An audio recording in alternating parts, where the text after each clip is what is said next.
আমি প্রথমে আপনার কাছে একটু শুনতে চাই যে এবার যে বিচারটা হলো এই পল্লবীতে শিশু হত্যা মামলার, আপনি কিভাবে দেখছেন? এই রায়কে আপনি কিভাবে দেখছেন? বিচার প্রক্রিয়াকে কিভাবে দেখছেন?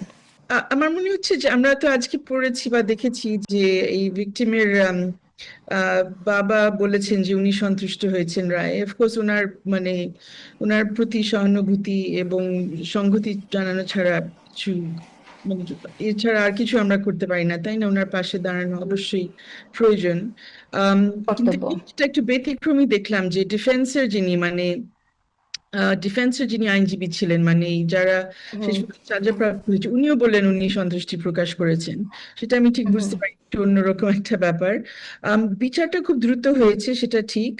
আম, এবং এখন পর্যন্ত অবশ্যই আপিল সামনে আছে। আমার হুম, মনে হচ্ছে যে একদিকে এই মামলা, এই ঘটনাটা পুরো জাতিকে অফকোর্স নাড়া দিয়েছে। সবার মানে এখানে সবাই মানে দাবি নিয়ে রাস্তায় দাঁড়িয়েছে, বিভিন্নভাবে কমিউনিকেট করেছে, এবং রাষ্ট্রপক্ষ থেকে হুম, আমরা দেখছি একটা রেসপন্স এসছে।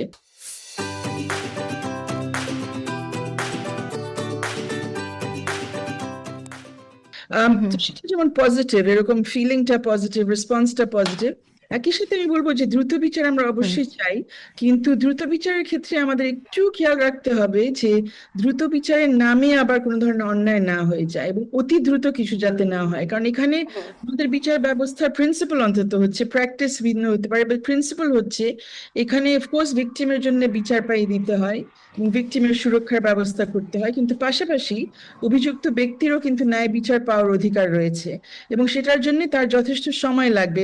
আজ এবার মানে প্রসিকিউশনে যখন উইটনেস নিয়ে আসা হবে, সাক্ষী নিয়ে আসা হবে, তাদেরকে জেরা করার যথেষ্ট সুযোগ দিতে হবে, তার বিরুদ্ধে যেসব সাক্ষ্য প্রমাণ আছে সেটা তার পরীক্ষা করার সুযোগ দিতে হবে। এগুলো না হলে একটা রিস্ক আছে, বিশেষ করে এরকম মামলা যেটা খুবই চাঞ্চল্যকর, যেখানে সবাই হুম, মনে করছে যেখানে কিছু না কিছু হওয়া উচিত, সেখানে একটা রিস্ক আছে যে হুম, পাবলিক প্রেসারে বা চাপে, আমাদের জনমতের চাপে, আবার যদি বিচার ব্যবস্থার উপর এমন একটা চাপ প্রয়োগ করা হয় বা তদন্ত প্রক্রিয়ার উপর এমন একটা চাপ প্রয়োগ করা হয় যাতে স্বচ্ছ হুম, হুম। স্বতন্ত্র কোনো ফলাফল সেখান থেকে না বের হয়, এটা খুবই ঝুঁকিপূর্ণ একটা পরিস্থিতির সৃষ্টি করে। আপনি আপনি কি মনে করেন যে সেক্ষেত্রে এই মামলায় সেই ঝুঁকিটা ছিল? এটা তো যথেষ্ট মানে ঐতিহাসিক দ্রুততার সাথে আমরা রায় প্রকাশিত হতে দেখলাম, রায় দিতে হ্যাঁ, দেখলাম। ঐতিহাসিক দ্রুততা, কিন্তু এখন রায় পরে তো অ্যাপিল হবে, এবং অ্যাপিল হবে না এরকম কিছু কেউ বলেনি। আমি আনফর্চুনেটলি শুনেছি না। কোনো কোনো হুম, আইনজীবী বলেছেন যে এখানে অ্যাপিল হওয়ার দরকার নেই, যেহেতু আমরা সবাই জানি কি হয়েছে। কিন্তু এই সবাই জানির ব্যাপার I think doctor Samina Lutfa আমাদেরকে বুঝাতে পারবেন। আমরা তো এখানে গ্রাম্য সালিশ বসাচ্ছি না, আমরা এখনো মনে হুম, করছি যে হুম, না, আমরা একটা বিচার ব্যবস্থাকে জিয়ে রাখার চেষ্টা করছি। তো সেখানে এই সবাই জানার ব্যাপার আসতে পারে না, এখানে অবশ্যই হুম। লিগালি টেস্টেড হতে হবে, তারপর অ্যাপিলে যাওয়ার হবে। আমরা আগে থেকে বলতে পারছি না কি হবে, দেখতে হবে এবং কেয়ারফুলি ওয়াচ করতে হবে।